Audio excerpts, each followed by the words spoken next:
Democrats in Congress don't want the American people to see this chart. This is the chart that outlines the Democrat proposal moving through the House of Representatives that contains as many as 53 new federal programs, agencies, and commissions. That's right. They're trying to restrict members of Congress from showing this to their constituents. They say it's misleading. Well, there's nothing misleading about it. They just don't want anyone to see it. Well, here it is. I'm using it. Are they going to turn out the lights? They're going to turn out the cameras? Why don't they want the American people to see this? Well, I think the American people deserve the truth about the Democrats' $1.6 trillion takeover of our health care system. More bureaucracy, more taxes, more mandates, and more government involvement in your life.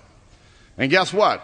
It also means less jobs for Americans. According to a model developed by the President's own Council of Economic Advisors chairperson, this proposal will cost Americans some 5.5 million jobs over the next 10 years. The National Federation of Independent Business says that at least 1 million small business jobs will be lost. And even the Congressional Budget Office over the weekend made it clear that this will cost low-wage workers an opportunity to get a job. Listen, after the stimulus didn't work, most of my constituents are continuing to ask the question, where are the jobs? And we have a stimulus bill that's not working. We have a national energy tax bill that came through here last month that will cost millions of Americans their jobs. And while this will ruin the health care system that we enjoy in America, let's not forget it will cost us millions of American jobs when most Americans continue to want to know, where are the jobs?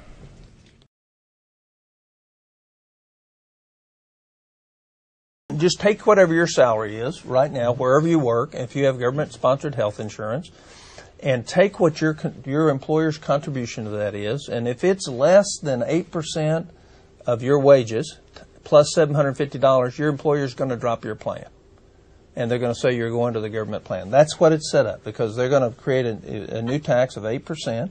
So if you make $100,000 a year, which vast majority of us in America don't make $100,000, that's $8,000 plus $750. $8,750 is less than the average contribution that most employers are making. So, and most people don't make that. They make around $60,000, $55,000. So that's $4,700. If your employer's spending more than $4,700 for you and your family on health care, they're going to drop you. So there's high likelihood under this plan that 104 million people will move out of their government, their employer-based insurance and be forced into a government plan. But I was at a meeting and I heard the president speak, and he said no one would have to give up the plan that they have. If they like their plan, they can keep it. Well, they won't have to, but they won't have the choice anymore because their employer will not offer it, because economically it will be far superior for the employer to pay the 8% tax plus the $750 than continue to pay health care. Yeah. So, I mean, to me, when I looked at these things and it says to me, this $1 trillion, it covers too few people, it costs too much, and it causes too many people that have health insurance, whether intended or not, it causes too many of them to get kicked out of the plan that they like. And I promise you this, no matter what it costs, we won't pay for it with real numbers. We will fudge the numbers to look well, but we will not pay for it. So the government wants to add 40 million presently uninsured people to the health care rolls, and the government wants somehow to manage their health care. What will 40 million new people receiving health care at the government expense do for the delivery of health services today as we understand them? Well, the first question you have to ask is, who are these 40-some-odd million people? Well, one interesting fact that doesn't come up enough is a third of them make more than $50,000 a year.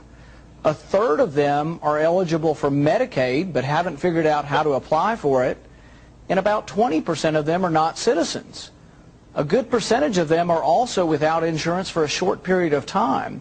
So my question to Obama and the Democrats is, Are you going to throw out the entire system we have? Are you going to bankrupt the country or throw us into bankruptcy even sooner for a problem that really has other solutions? If some of these people choose because they're young, because they think they're Superman or Superwoman, Right. because they think they don't need health care at this point in their lives not to have health care, but the government will force it on them anyway, what is that going to do to things like waiting time in emergency rooms, waiting time to see a specialist, waiting time to get a test? Basically, Charles, tell me if you agree with this, government rationing of health care. Without a doubt. I mean, just look around the world. Everywhere there's universal health care, we hear the horror stories. And no one can even debate that. I don't think we have the infrastructure to handle it all.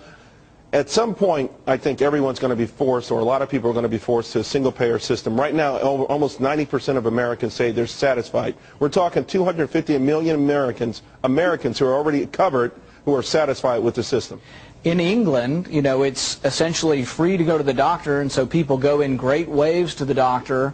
It's overutilized, which means that then they have to ration the care. That is ultimately, even the proponents of this, they don't like to use the word rationing, but that's what happens.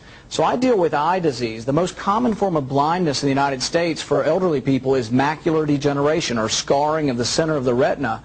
Well, one of the treatments is a drug named Avastin. In England, for years, they would not let you get the injection unless you could first prove to them that you were blind in one eye from the disease. So then they would let you get the treatment in the second eye. But there was a hue and cry and finally a public uproar, and they got it changed. But is that the way we want medicine to work, is that the public has to get so angry that finally we change the rules? In Canada, for example, in an article for the Manhattan Institute's City Journal, Dr. David Gratzer wrote of the long waits that Canadians endure for just about any procedure or diagnostic test. Seniors who lay on stretchers for 5 days in a hospital waiting room, a 3-year wait list for a hernia operation, a 2-year delay for sleep apnea treatment, a year-long delay for a hip replacement, and so on. Because when somebody gets cancer, most of the time we get them well. Most of the time we get them well. Some fall through the cracks. That's true. But as a 2-time cancer survivor, I think this health care is pretty damn good. I have atrial fib. If we have what Dr. Mikulski wants to do on comparative effectiveness, I've been through 7 medicines trying to get it controlled. But if we follow comparative effectiveness, I'd never got to the 7th medicine.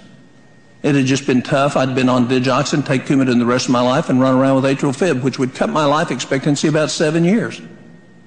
We're not going to ever consider that because comparative effectiveness denies the art of medicine.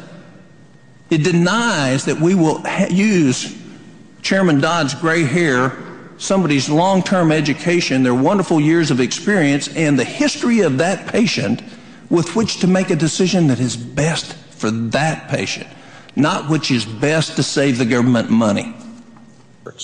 The Lewin Group produced a study that shows that if enacted, the president's public option, the government-run insurance company, would displace 119 million happily insured Americans. Their companies can take the easy route and simply pay a fine, tell their employees to sign up for Washington-run health care, even if they don't want it. How does that square with the president's assurances that patients can get to keep what they have? Most insured Americans like their coverage.